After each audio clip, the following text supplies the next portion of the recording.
Caroline, t'as une belle prune dans le front? Ouais. Il y a eu beaucoup de coups dans ce combat-là, hein? Ah ouais, on n'a pas lâché pendant 8 rounds. Mais en fait, c'est elle qui lançait sans cesse, malgré que je lui donnais des bons coups secs qui rentraient bien. Elle continuait à avancer, c'était ça sa défensive. Sa défensive, c'était d'être proche, d'avoir aucun espace pour que je puisse pas avoir d'ouverture et lui en lancer. Donc ça a été très physiquement très fatigant parce que, dis-toi, j'essayais de bouger avec mes pieds, c'était impossible, elle était prête à couper d'un côté comme de l'autre.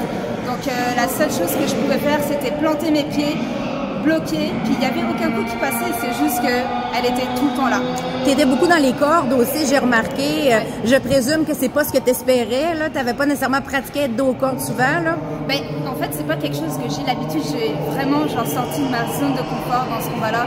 C'est de ça que je suis vraiment fière. La seule chose que je pouvais faire, c'était planter mes pieds, puis de bloquer, puis de revenir par la suite, de répliquer avec quelque chose.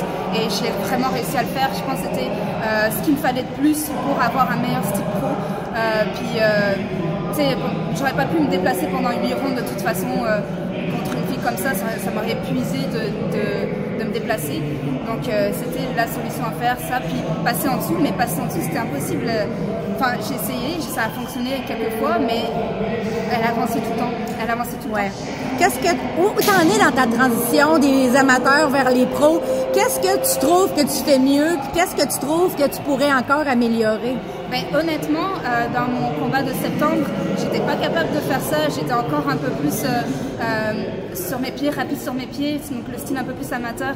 Puis je savais que c'est ça qu'il me fallait ok, cette fois-ci, je rentre avec, je plante mes pieds, puis je cogne plus fort. Puis c'est ça que j'ai réussi à faire dans ce combat-là et que je suis vraiment fière parce que j'avais seulement 4 semaines pour m'ajuster. Donc je suis vraiment contente. On a travaillé vite avec mon équipe sur ce point-ci en particulier. Puis en 4 semaines, on a réussi à faire un super bon combat.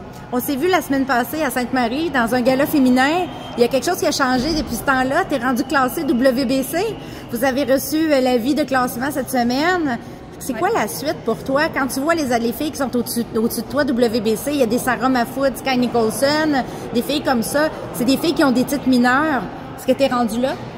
Honnêtement, oui. Je pense que je voudrais commencer avec un premier 10 rounds pour voir comment on file dans un 10 rounds. Puis par la suite, je suis prête pour des gros combats avec des filles comme ça, qui sont dans les classements comme moi. Donc pour un titre mineur, je suis vraiment reconnaissante de me retrouver là après seulement 6 combats dans le top 10 de WBC et le top 5 pour le IBO. Donc merci à toute mon équipe, à mon promoteur Yvon Michel, ma manager qui est Katia Banel, puis à mes coachs Daniel Bouchard, Stéphane Larouche et Sarah Kali. Grâce à eux, on est arrivé là en 6 combats. On peut pas dire que ça va mal. Je vais te souhaiter une belle continuité, ma chère. Merci beaucoup.